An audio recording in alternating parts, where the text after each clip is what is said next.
This time round, the show comes to you from Kakuma refugee camp in Turkana County. As we look at critical issues affecting refugees here and Kalobeyei settlement. The teenage mothers make around 10% of the pregnant mothers that we see. Tunaongeleza ukuja hospitali, wako na wengine hawezi kukuja. Underreporting of sexual and gender-based violence is one of the general problems we have. So what can be done to change this worrying trend? Kama ujitupu tafute saidie mzo nakuta nyumba kuna amani. The violence has reduced because they are independent. A new lease of life for refugees in Kakuma and Kalobeyei. Welcome to the program. My name is Chamwada. Let's start by looking at some facts and figures about Kakuma refugee camp and Kalobeyei integrated settlement. Kakuma refugee camp is in Turkana County, just about 120 kilometers from Nadapal, where we have the Kenya-South Sudan border. The camp has been operating since 1992 and was intended for 70,000 persons. However, due to protracted conflicts and food insecurity, especially in South Sudan, the camp has had a continuous influx of refugees. In June 2015, the Turkana County government, at the request of the United Nations High Commissioner for Refugees, UNHCR, and the national government, allocated a new site, Kalobeyei, 25 kilometers northwest of Kakuma, to decongest the existing Kakuma camp and settle the new asylum seekers. Today, the Kakuma refugee camp and the Kalobeyei integrated settlement have a population of about 190,000 registered refugees and asylum seekers. This approach brings in the shift from humanitarian to development approach towards protection, understanding that refugees beyond the displacement, they still have innate capacities to be able to jointly participate in their protection.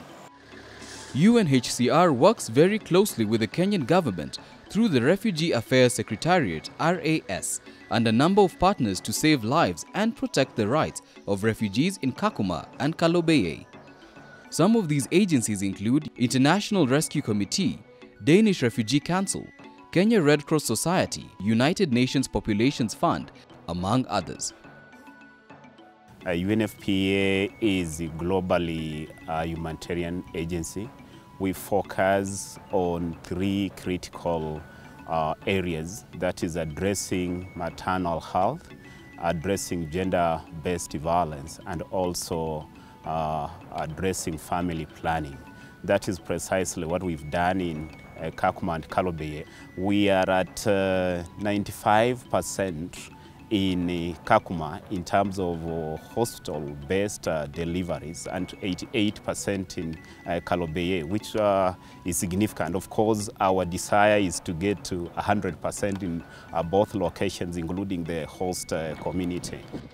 For the Chamwada report, my name is Michael Zimanji. Turkana County, one of the largest counties in Kenya. It's a county that has a rich history, hence dubbed the origin of mankind. And it's right here in Turkana that thousands of refugees, especially from South Sudan, seek asylum.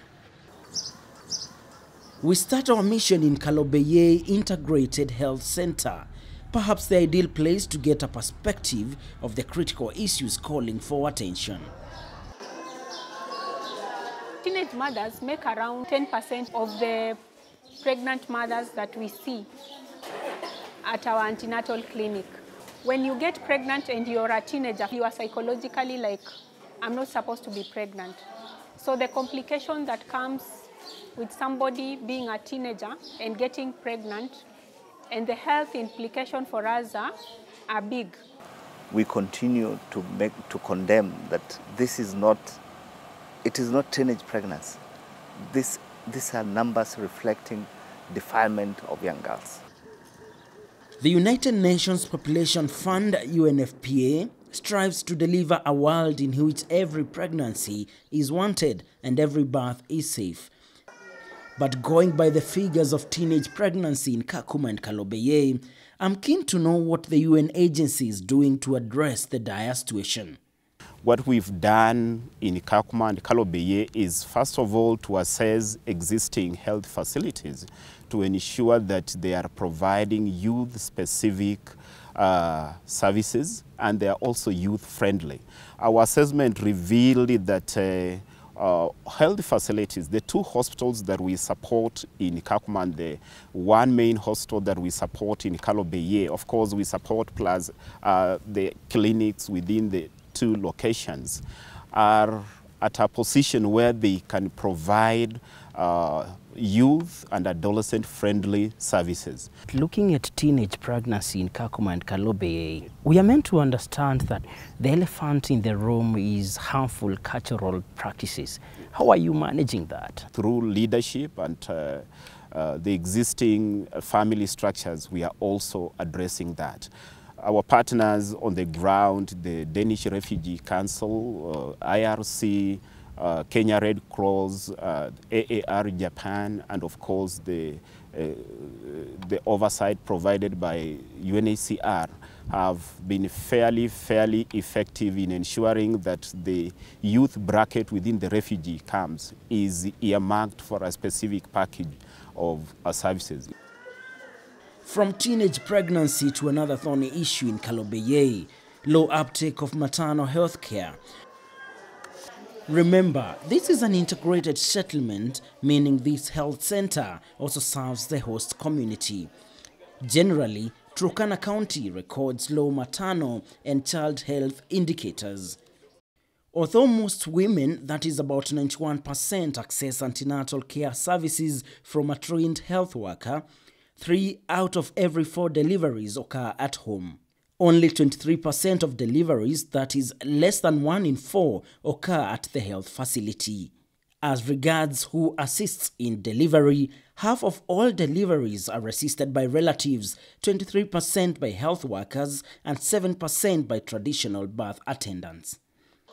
This simply means that the establishment of Kalobeyei Health Center could not have come at a better time. When we came here, the refugees that are here came from war-torn countries, and also the host community were not used to delivering in the hospital. The UNHCR and the UNFPA have been able to support this facility in terms of creating demand at the community. At the community level, we have safe motherhood promoters and community healthcare workers who now visit households on a daily basis to be able to educate them on the importance of coming to the hospital when you're pregnant. Well, the efforts of UN implementing and operational partners are bearing fruit. Heading to the newborn unit, it's amazing to see how the facility has given the refugees and the locals in Kalobeyei a new lease of life, literally. Meet Lillian, a refugee from South Sudan who has just delivered her 5th child. Having delivered 2 other children at home, she shares her experience with us.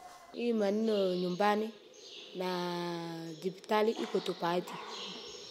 Kama wanajala mtoto iko nyumbani, kama mtoto anasika, hakuna daktari naona, kama uwe iko damu mingi, uwe hakuna dawa, hakuna mtu anasaidia wewe.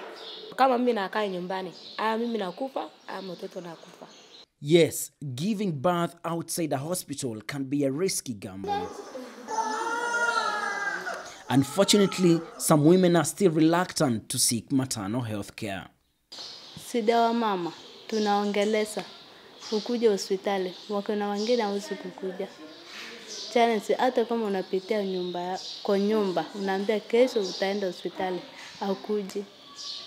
Due to maybe ni misunderstanding, anakuambia tu ni yeye nitakuja, lakini vile anaenda atakaa huwezi kuenda. Time for immunization, and these are some of the benefits that come with delivering in a hospital.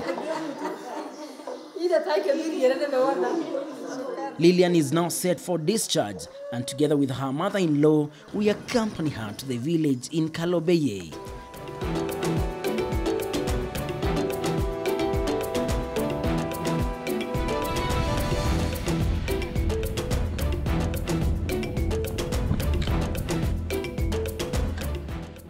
Victor Maktobi, the father of the newborn, is an elated man, and it's interesting to see the shift of mindset here.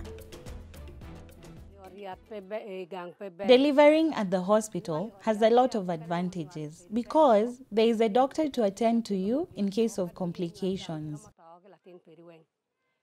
I would therefore encourage women to go to the hospital.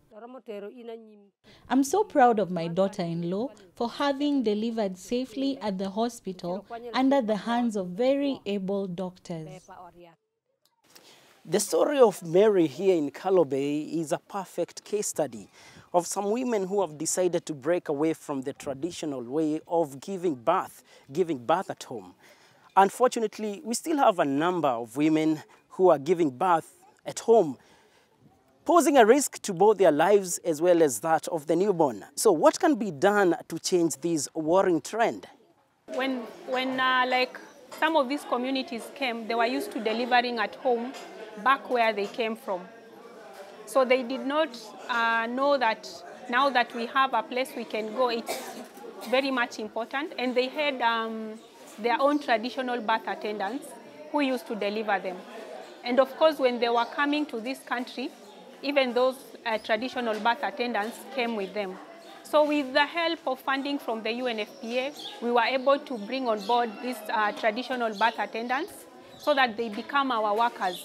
So those are the people we are calling the safe motherhood promoters who are experienced in delivery, but now we are telling them not to deliver at home because they know these women, the women trust them. They are able to refer the women to the hospital. In hospital delivery, all the environment is safe. And the one who deliver have knowledge. If he see there is some problem, maybe he can transfer you to another level. But in the community, you just sitting like this waiting for the child. The child can die. But if the child, this mother, she deliver in the hospital, this child is safe. When you deliver someone and the child coming very tired, there is something also in the hospital they can do. But in community, you cannot do that. The journey to motherhood for women in Kakuma and Kalobeyei has in no doubt been a rough one. But health facilities such as Kalobeyei Health Center now seems to be a beacon of hope to these women. At this point, we take a short break, but still to come. The Sexual Offences Act is very clear that cases of sexual gender-based violence cannot be arbitrated at the community level.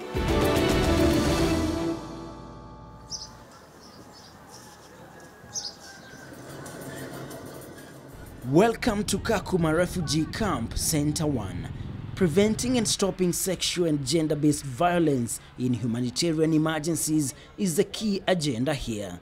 Several programs are being run by the International Rescue Committee. The Women Protection and Empowerment Program in Kakuma basically looks at three aspects.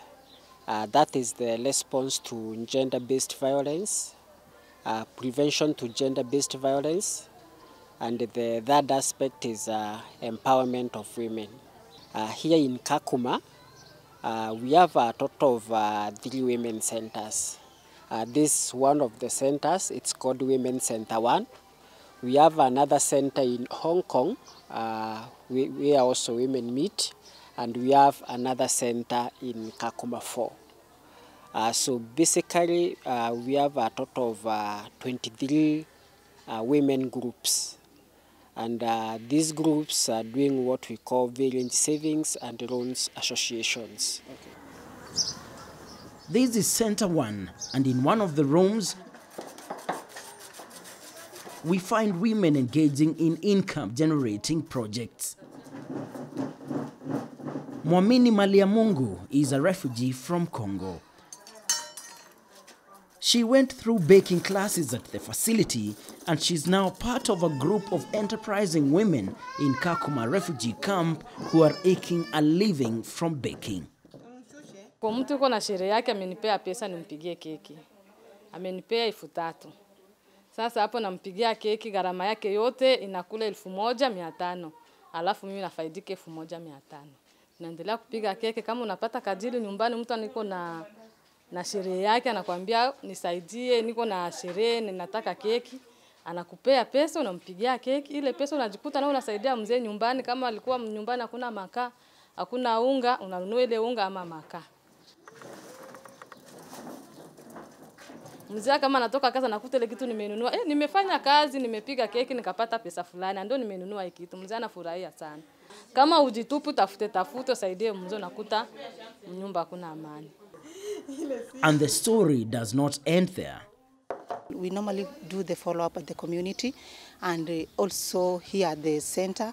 Through having sessions with them, we still do the recap for refresher training. Through training them, through talking to them, there are some challenges they normally highlight, and if we can address their challenges, that's when we support them. Also, you have another group of young women. We support them with psychosocial support, and also we do livelihoods, which is bead making and tailoring. And since we started those groups, we've seen a great change. The violence has reduced because they are independent. And that leads us to financial independence. In another room, but still in Center 1, we find women who are having their session of table banking. So, how does this table banking work, and what does it mean to these women? Tunakutana hapa, tuna contribute 2020. Alafu hiyo 2020 ikifika kama 2 weeks tunapea kwa mama mmoja anaanza kufanya biashara kusaidia familia yake. Na hii imesaidia sana, wamama wameanza na biashara ndogo ndogo, kuchoma njugu, kuuza maembe, kuuza kama mboga vile spinach, cabbage, okra, ili kusupport familia zao. From a humble beginning, the group has indeed grown, and for now, it can only be described as the power of many. Sai group ni mingi sana, yani watu ni wengi sana kwa group, kikundi ni kubwa, because they are very interested with that. Ina support sana kwa life, because watu hapa maisha ya Kakuma si mazuri. Ya mtu ni kujitegemea. Sasa kukiwa na hiyo ni kama inasaidia sana. Alafu mmoja alichukua loan, kuna Maria na Brahman. The beginning of maybe contribution ilikuwa kama 200. Siku ya kwanza tumeanza kucontribute kwa sababu watu walikuwa wachache sana. The next round ikakuwa kama 480 hivi. Ikaendelea hivi ikakuwa mingi, na saa hii kila mtu anaweza chukua maybe 3000 hapa. Naona hiyo imekuwa watu wamekuwa wengi, pesa watu wamezidi kucontribute sana. Saa hii kila mtu saa hii hapa leo anachukua kitu kama 3000 hivi. Such activities at women's centers in Kakuma are meant to end gender-based violence by empowering women. Due to breakdown of socio-cultural and security systems from areas of origin and income situation, there is increased vulnerability of women and girls to gender-based violence, a challenge that UNHCR is struggling with. Underreporting of sexual and gender-based violence again, is one of the general problems we have within programming of not just Kakuma, almost everywhere. One, because some of these things are really, they're personal. We have cases where definitely the community will look at ways of addressing this. And for us, we continue to invest in awareness creation, invest in making them understand what does the law say about these cases being handled at the community level. The Sexual Offences Act is very clear that cases of sexual gender-based violence cannot be arbitrated at the community level. One of the most medical conditions related to rape is usually fistulas. So you'll find that some survivors, especially those who've undergone gang rape or young girls who've been exposed to early sexual activities, these are some of the problems they'll still face. But all is not lost. There is some light at the end of the tunnel. UNFPA says there is a bigger plan that could end up reducing the cases of gender-based violence in Kakuma and Kalobeyei. Together with young people themselves and our partners, and including the Olympic Refugee Foundation, we have designed a sports project that will address prevention of gender-based violence and response to the needs of survivors by using the sports platform. Now, this project will provide a range of interventions, including life skills, safe spaces, and of course we'll have sports activities that broaden the audience to receive information on gender-based violence, especially as a challenge that youth and adolescents in Kakuma and Kalobeyei are facing. And this is what Chams Media is all about, bringing you stories that transform lives from different counties and countries. And that marks the end of our show. Thank you so much for watching. On behalf of the entire Chams Media team, see you again next time.